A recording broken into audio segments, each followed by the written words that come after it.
आज का जो हमारा टॉपिक है बेसिकली वो है रेवेन्यू। ठीक है, इस रेवेन्यू में जो हम पढ़ेंगे वो पढ़ेंगे कि टोटल रेवेन्यू क्या होता है, मार्जिनल रेवेन्यू क्या होता है और एवरेज रेवेन्यू क्या होता है।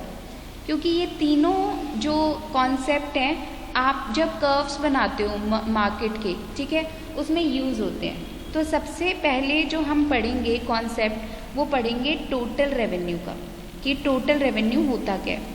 तो बेसिकली टोटल रेवेन्यू होता क्या है कि जो भी अमाउंट हम रिसीव कर रहे हैं, ठीक है ना, जो भी अमाउंट ऑफ मनी हम रिसीव कर रहे हैं by selling of the product, किससे हम सेल कर रहे हैं, क्या सेल कर रहे हैं, अपना आउटपुट बेच रहे हैं। तो जो भी आउटपुट बेच के हमें पैसा मिल रहा है उसको हम क्या कहते हैं, टोटल रेवेन्यू।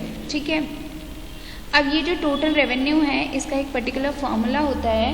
तो इसका फॉर्मूला क्या होता है, देखो टोटल रेवेन्यू है, हमने कहा हम अपना आउटपुट सेल कर रहे हैं, इसका मतलब जो सेल करेंगे एक पर्टिकुलर प्राइस पे सेल करेंगे, तो इसका मतलब उसका प्राइस होगा और जितनी क्वांटिटी हम बेच रहे हैं वो क्वांटिटी मेंशन होगी। So P into quantity equals to total revenue. Got it. तो जितना भी माल आपने बेचा उसको बेच के जो आपको पैसे मिले उसको बोलते हैं हम टोटल रेवेन्यू। अब हम करते हैं एवरेज रेवेन्यू क्या होता है। तो एवरेज रेवेन्यू का बेसिकली जो मतलब होता है वो ये होता है कि भाई एक पर्टिकुलर पर यूनिट के पीछे, ठीक है ना, एक यूनिट के पीछे मैंने कितनी अमाउंट, कितनी मनी रिसीव की। ओके, कि एक पर्टिकुलर अमाउंट, एक पर्टिकुलर यूनिट के पीछे मैंने कितनी अमाउंट रिसीव की उसको बोलते हैं AR। तो AR क्या होती है, बेसिकली टोटल रेवेन्यू, जो सारा का सारा पैसा मैंने जनरेट किया उसको डिवाइड करते हैं क्वांटिटी से। ठीक है, तो टोटल पैसा, total revenue divided by quantity equals to AR। और दूसरा AR किसके इक्वल होता है, क्योंकि आपको याद होगा परफेक्ट मार्केट कंपटीशन में हमने किया था P equals to AR। P किसके इक्वल होता है, AR के। वहाँ हमने समझा भी था, अब देखो किस तरीके से यहाँ भी हम समझते हैं। देखो TR का फॉर्मूला क्या था, P इंटू Q, ठीक है, डिवाइडेड बाय Q। तो Q से Q कट गया, बचा क्या, P। तो इस वजह से AR equals to P। AR किसके इक्वल होता है, P के इक्वल होता है। तो AR मीन्स कि एक पर्टिकुलर यूनिट पे हम कितनी मनी, कितना पैसा रिसीव कर रहे हैं उसको बोलते हैं हम AR। अब करते हैं MR। तो बेसिकली MR हमने कहा था, MR क्या होता है, एक एक्स्ट्रा यूनिट को बेच के, ठीक है ना, एक एक्स्ट्रा यूनिट को बेच के हमारे टोटल रेवेन्यू में क्या चेंज आया उसको बोलते हैं। सो चेंज इन टोटल रेवेन्यू, किस में चेंज आना चाहिए, टोटल रेवेन्यू में। और किसके थ्रू आना चाहिए, from the sale of one more product और वन मोर यूनिट। एक एक्स्ट्रा यूनिट को बेच के मैंने कितने पैसे जनरेट किए, कितने पैसे रिसीव किए, दैट इज MR। ठीक है, तो MR का जो बेसिकली हमारा फॉर्मूला होता है MR का, वो होता है चेंज इन टोटल रेवेन्यू, कि टोटल रेवेन्यू में कितना चेंज आया divided by change in quantity. Got it. तो ये हमारा फॉर्मूला इसका होता है TR, AR एंड MR का। इतना आप लोगों को समझ आया, से यस और no? Yes ma'am. Yes ma'am. Yes ma'am. तब तक प्लीज इसकी पिक ले लो, उसके बाद हम आगे करते हैं। मैम अब देश की क्लास नहीं ज्वाइन होगी ma'am. Okay, let me try. Yes,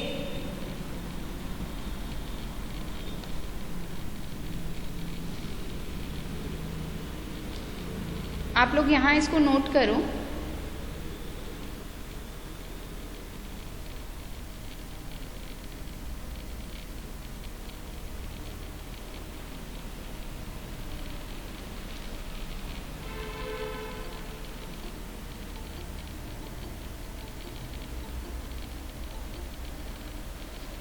okay, done. Now note कर लिया आपने, अब करें आगे। T R equals to P into quantity, price और क्वांटिटी को मल्टीप्लाई कर दो, टी आर आ जाएगा।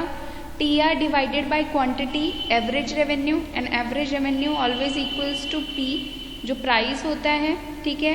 M R change in total revenue by selling और सेलिंग वन मोर प्रोडक्ट, ठीक है। So change in total revenue, change in total revenue divided by change in quantity, okay. तो हम आगे अब इसको प्रॉपरली टेबल की फॉर्म में और कर्व्स के थ्रू हम समझेंगे, ठीक है। यहाँ तक क्लियर है ना?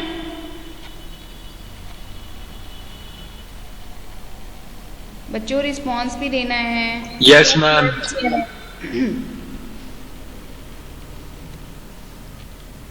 ओके, तो सबसे पहले हम यहाँ कॉलम बनाएंगे प्राइस का, क्योंकि हमने कहा P इंटू क्वान्टिटी, ठीक है। P इंटू क्वान्टिटी क्या होता है हमारा?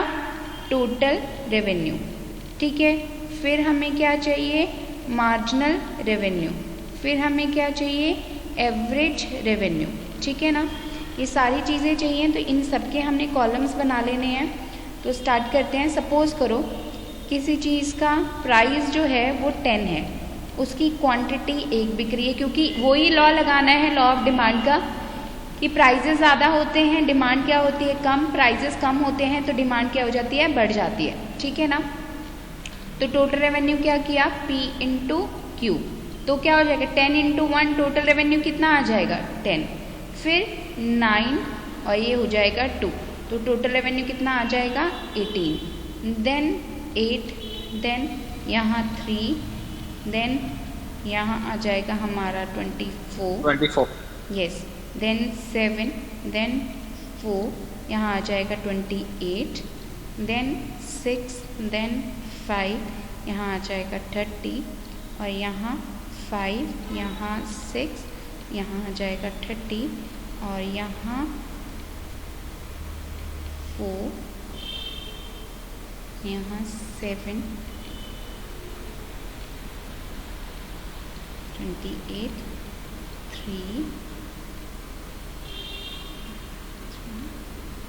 24, 2, 9, 18, 1 एंड 10। ओके, तो ये हमारा क्या आ गया? ये हमारा टोटल रेवेन्यू आ गया। अब हम करते हैं हमारा मार्जिनल रेवेन्यू। तो हमने कहा था हमारा जो मार्जिनल रेवेन्यू है उसका फॉर्मूला क्या होता है? Change in total revenue divided by change in quantity, ठीक है ना। तो चलो पहले का तो है नहीं, तो हम उतना ही मानते हैं कि भाई 1 यूनिट बेच के हमें कितने का प्रॉफिट हुआ? 10, ठीक है।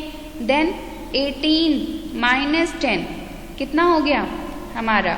8। इस तरीके से हमने मार्जिनल रेवेन्यू निकाल देना, जैसे हमने मार्जिनल कॉस्ट की थी ना वैसे, ठीक है। तो यहाँ आ जाएगा 8, ये आ जाएगा 6, ये आ जाएगा 4, ये आ जाएगा 2, ये आ गया 0, -2, -4, -6 एंड -8। डन। अब हम करते हैं AR। तो हमने कहा था जो AR है वो क्या होगा? TR डिवाइडेड बाय क्वांटिटी, ठीक है ना। सो 10 डिवाइडेड बाय 1 क्या आएगा? 10। और हमेशा हमने कहा था देखो AR किसके इक्वल होता है? प्राइस के। तो यहाँ जो भी हमने प्राइसेस मेंशन किए हैं एज इट इज़ हम क्या कर सकते हैं? वो भी लिख सकते हैं, ठीक है ना। और इस फॉर्मूले के अकॉर्डिंग भी कर सकते हैं। तो 10, 9, 8, 7, 6, 5, 4, 3, 2, 1। Got it? इतना समझ आया आप सबको? Yes ma'am. ठीक है। अब देखो इसमें हम जो अब देखते हैं, हम ये देखते हैं कि देखो यहाँ तक हमारा जो TR है, अगेन हमने कहा TR बढ़ रहा है, ठीक है ना। टोटल रेवेन्यू बढ़ रहा है, तो यानी कि जब तक मैं 6 यूनिट्स बेच रही थी तो टोटल रेवेन्यू मेरे को कितना आ गया? 30। एक एक्स्ट्रा भी मैंने अगली भी बेची तो भी मेरे टोटल रेवेन्यू में कोई चेंज नहीं आया, हो गई टोटल रेवेन्यू 30। फिर मेरा टोटल रेवेन्यू क्या हो गया? गिरने लग गया, ठीक है ना। तो इस वजह से जो हमारा टोटल रेवेन्यू का कर्व होता है, ठीक है ना, वो हमेशा कैसे जाता है? आपको पता है टोटल रेवेन्यू इस तरीके से अपवर्ड पोजीशन में जाएगा और उसके बाद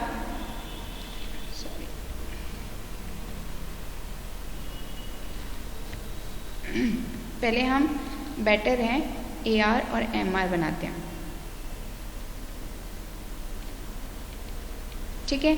अब यहाँ देखो AR और MR दोनों ही गिर रहे हैं, मगर तेजी से जो डिफरेंस आ रहा है वो MR में डिफरेंस आ रहा है। यहाँ देखो जब MR यहाँ भी 10 है, AR यहाँ भी 10 है, यहाँ AR 9 हो गया, मगर यहाँ कितना हो गया 8, ज़्यादा डिफरेंस आया। यहाँ 8, यहाँ डिफरेंस कितना आ गया 6 का, ज़्यादा डिफरेंस आ रहा है। फिर BA क्या हो गया 0 हो गया और उसके बाद माइनस में चला गया।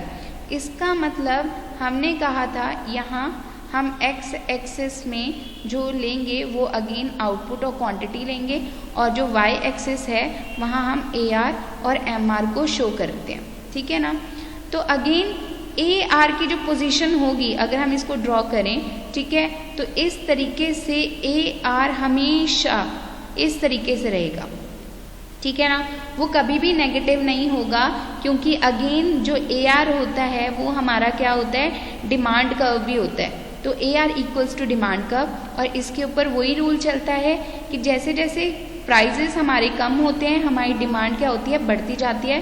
तो इस वजह से ये डाउनवर्ड पोजीशन में होता है, इस वजह से इसका कर्व इस तरीके से होता है।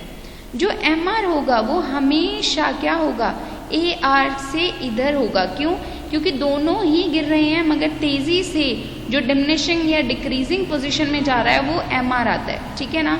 तो अगेन MR आया, ठीक है, वो यहाँ डाउनवर्ड में गिर रहा है, एक पॉइंट पे वो 0 पे पहुँच गया और उसके बाद वो नेगेटिव भी हो गया।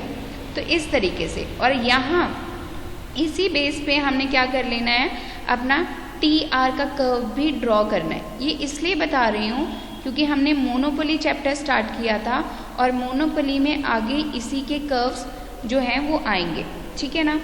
अब हमने क्या करना है, यहाँ ये हमारा कौन सा कर्व बना, MR का। MR इस पर्टिकुलर पॉइंट पे क्या है, 0 है और इस पर्टिकुलर पॉइंट पे वो क्या चल रही है, नेगेटिव में चल रही है। अब हम यहाँ देखते हैं जब हमारी MR 0 है तो हमारा TR टोटल रेवेन्यू क्या है, मैक्सिमम। तो इस वजह से इस पॉइंट से आपने एक सीधी डॉट की एक लाइन बना लोगे, ठीक है ना, ताकि हम TR की पोजीशन दिखा सकें इस तरीके से, ठीक है।